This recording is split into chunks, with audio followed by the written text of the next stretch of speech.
Hola amigas y amigos, Abel Reynoso, bienvenidos a Narcomentario, gusto saludarlos. Vamos a continuar con una parte muy importante, ahora sí ya vamos a profundizar un elemento sumamente importante y que verdaderamente influencia el desastre que es la lucha contra el narcotráfico. O sea, la famosa, digamos, que a mí no me gusta usar la guerra contra las drogas. Y voy a retroceder un poquito en la parte histórica, discúlpenme, pero es probable que muchos de ustedes que están viendo esto a lo mejor no vieron hace 300 capítulos atrás cuando empecé a hablar del tema de la droga. Y una de las cosas que yo empecé a hablar fue por qué el ser humano está tan atraído por el uso de la droga. Y se acuerda que uno de los comentarios que yo les había hecho a ustedes es que originalmente el ser humano descubrió las cualidades que ciertas plantas tenían curativas, cuando había dolores, cuando había infecciones, cuando había una serie de situaciones físicas que requerían algo que fuera más allá de la parte subliminal de los dioses y de las creencias, religiosas que pudieron existir. Tal es así que cuando usted estudia la droga, hay una relación directa entre el uso de las drogas al principio y mucho de las creencias originales religiosas. Bueno, pero a medida que el ser humano fue experimentando más en curarse y demás, encontró que esa misma droga le daba momentos de placer poco conocidos con otras cosas. Obviamente después cuando se descubren las bebidas alcohólicas se expande esta cosa y obviamente, curiosamente, las bebidas alcohólicas también tienen mucho que ver con ciertas plantas, o sea, azúcares, caña de azúcar, plantíos, molases, un montón de cosas que en cierto modo tienen una similitud bastante interesante con las plantas que generan muchas de las drogas, hablando particularmente de la planta de coca, la marihuana y la amapola, que obviamente es la que produce el opio, que el opio produce la morfina y luego la heroína. Pero, ¿qué ocurre? Una vez que esto se expande, una vez que se empieza el ser humano a descontrolar el uso de la droga, se empiezan a preocupar las autoridades de distintos gobiernos en distintas épocas, porque quiero ser certero, esto no ocurre en un solo momento, esto ocurre varias veces. Si usted estudia la droga, ocurre varias veces en varios periodos. Increíblemente, amigos, le digo, la historia, yo soy un amateur de la historia, es fascinante, pero la historia de la droga tiene mucho que ver con la historia de las civilizaciones, porque si usted lo busca en las civilizaciones siempre va a encontrar, y hoy en día los arqueólogos particularmente encuentran vestigios del uso de la droga en tumbas, con momias, en contenedores que se enterraron con las momias en los que había ya el uso de la droga muy común, ¿no? Con los etruscos, con los egipcios, con los griegos, con los romanos. Incluso Roma tenía venta de opio común y corriente en las calles. Entonces, siempre hubo, pero no había excesos. Ahora, ¿no? Según la historia, el primer exceso que sabemos nosotros es el que los ingleses causan el extremo uso de la drogadicción, o sea, de drogarse en China. O sea, y esto ya se lo había contado, tengo todo un capítulo entero en esto, pero si recuerdan, lo voy a recordar porque es muy importante para que a donde lleguemos hoy en día, por eso le comento lo de la droga esto. Los ingleses eran los dueños de lo que hoy es la India, antes de que la India se convirtiera en un país.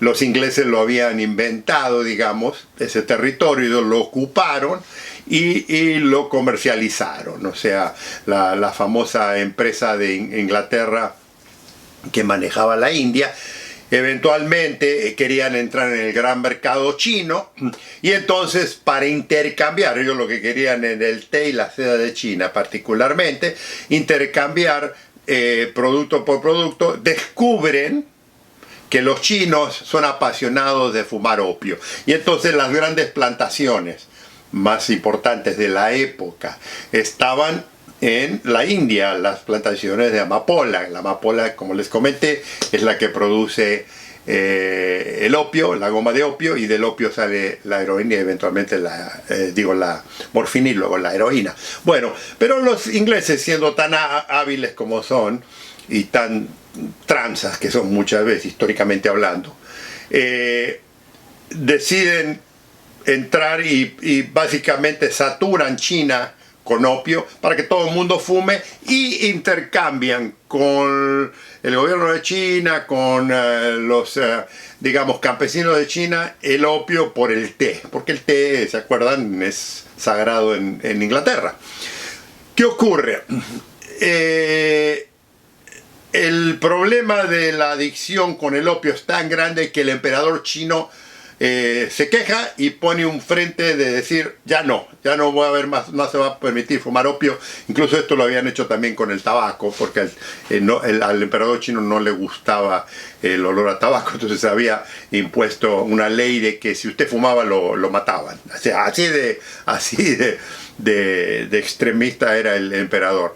Y entonces se enfrenta con los ingleses, y los ingleses obviamente le dicen que se vaya al cuerno, y entonces se crea la famosa guerra 1848, después otra viene en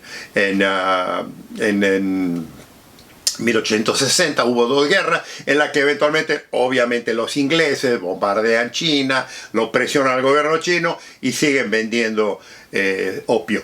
Bueno, esto tiene mucho que ver con lo que le estoy hablando de la lucha contra el narcotráfico, porque ahí empieza la primera confrontación entre una institución gubernamental y un imperio, como eran los ingleses, que, por cierto, amigos y amigas, como yo soy un amateur de la historia, pero hay una realidad, que una cosa, muchos de los problemas de la historia del ser humano, desde que empieza la civilización moderna, desde 1700, 1800 adelante, fue creada por los ingleses. O sea, es increíble cuánta influencia inglesa usted encuentra a través de la historia del mundo en casi todos los países, particularmente en Europa y particularmente en Occidente, y hasta cierto punto, amigos y amigas, los encontramos también en Latinoamérica. O sea, los que saben de la historia en Sudamérica saben de lo que me refiero. Bueno, los ingleses siempre fueron, por alguna razón, y siempre porque tenían ese famoso imperio de que el sol nunca se pone en su imperio, siempre, y por razones comerciales, obviamente, defendieron el negocio del narcotráfico de opio. Bueno, eso crea un problema en China, como les comenté, de exceso de fumar opio. Pero acuérdense también que las naciones estaban creciendo, estaban construyendo, y Estados Unidos empieza a crecer también mediados de 1800, y entonces empieza a expandirse el territorio, a crear ferrocarriles. ¿Y qué hacen? Traen mano de obra china, y con la mano de obra china te dan las costumbres. Yo siempre digo, las civilizaciones que vienen de otros países traen costumbres. Y se vienen a Estados Unidos y traen la costumbre de fumar opio. Entonces, ¿qué ocurre? En algunas regiones de Estados Unidos, habitadas por ciudadanos chinos, el uso de fumar opio se expande bastante. Y entonces en circa 1900, o sea, ya de 1800 y pico, acuérdense que, y le digo, hay toda una historia que yo lo conté previamente de la historia de la droga en Estados Unidos, 1850, 1860, 1870, ya Estados Unidos ya tenía un serio problema de drogadicción. Pero no había todavía grandes controles. La gente se quejaba, las esposas se quejaban, las amas de casa se quejaban, pues los esposos siempre estaban drogados o borrachos. Pero nada ocurre hasta 1900. Y en 1900, 1904, 1903, 1904, Estados Unidos es el primero que pone el grito en el cielo. Y esto es importante, amigos, que lo sepan, porque mucho de lo que hoy se habla de la lucha contra el narcotráfico empezó en Estados Unidos. O sea, Estados Unidos sí tenía una preocupación en 1904, 1905, 1906, del uso de la droga, particularmente, le digo, del opio, y obviamente de la morfina por la guerra civil que habían tenido anteriormente, y una serie de otras drogas, inclusive un poquito, ya se empezó a usar la cocaína, que ahí es donde sale la Coca-Cola, y un poco ya se estaba fumando marihuana.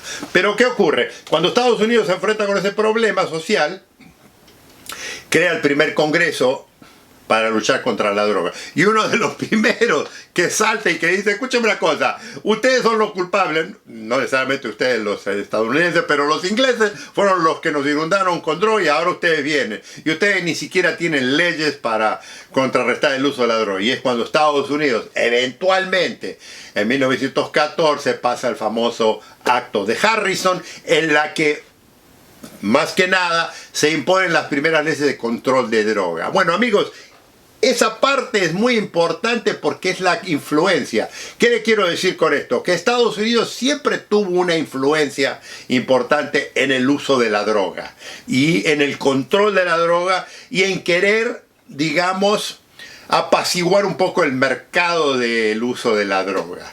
Entonces, de ahí en adelante, ya después, a medida que va pasando el tiempo y que se va Estados Unidos creciendo y expandiendo, el uso de la droga y luego el uso de las bebidas alcohólicas explotan en Estados Unidos y crecen muchísimo. Bueno, Estados Unidos supuestamente lo crea la ley seca en 1920 y luego de ahí entra el control también de los narcóticos y ahí empieza el cuento. ¿Qué le quiero decir con esto? Que la guerra contra el narcotráfico no empezó en 1970 con Richard Nixon, como todo el mundo dice. Él fue el primero que usa la famosa frase, le declaro la guerra al narcotráfico, le declaro la guerra a las drogas, dice él, en 1970, en una plataforma política. Pero si usted lo estudia, la lucha contra la droga empezó mucho más antes en Estados Unidos. O sea, siempre Estados Unidos tuvo eso.